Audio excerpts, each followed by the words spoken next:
Joseph Shea with Esports Inquirer at the end of the Charlotte.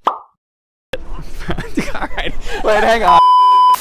Joseph Shea, Esports Inquirer at the end of the Charlotte Regional here for Pokémon VGC. I'm here with Nekkra. Nekkra, what do you think of this event in comparison to everything that's happened this year?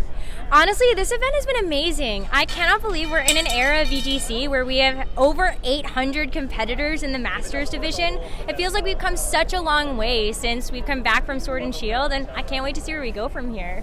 There's already jokes flying around about Wolf's video about how he won the most populated regional, and now he's going to have to remake that video after this one. So where do you think all this growth is coming from? Is it as we move around through the different regions, or is the scene growing in general?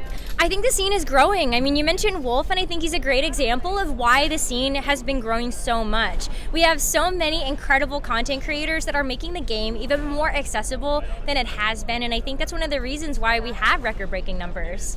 We still have a lot of events to go, probably more regulations to come. So as things change up, what do you think the playing field is going to look like? Do you think this hard set meta that's been you have to run the same 4 to 6 Pokemon all the time, do you think that'll loosen up a little, or do you think this is here to stay? I think what's amazing about Regulation F is that while in the past we have had metas where it feels like you've got to run the same archetype, I think a lot of people think back to the Chalk era. In Regulation F, the meta feels so wide open, and I think you'll see that in Top 8, that's so indicative of that.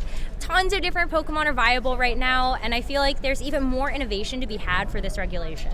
So there seems to be a lot of variation once you get to the higher level, like the Top 8 that you were talking about, yet the bottom 164 seems to all be running the same thing. So where does that flexibility come from? Is it experience, or is there like waves that are going on behind the scenes that people hear about? So I think a lot of the meta development that we get a chance to see happens in online tournaments. So that's actually not something that you get a chance to see in the official scene. These are just snapshots of a very specific moment in time where you have all of these amazing players coming together in one place, where online tournaments are happening every day around the world. And for so many different players, they might be playing in 1 or 2 every single day. That's just the amount of hard work that they put in, and also really what shapes the meta that we see at an official tournament. Thank you for joining us, and we're going to see plenty of you the rest of the season, we're sure, and we'll see how the season shapes up. Thank you so much, and thanks for having me.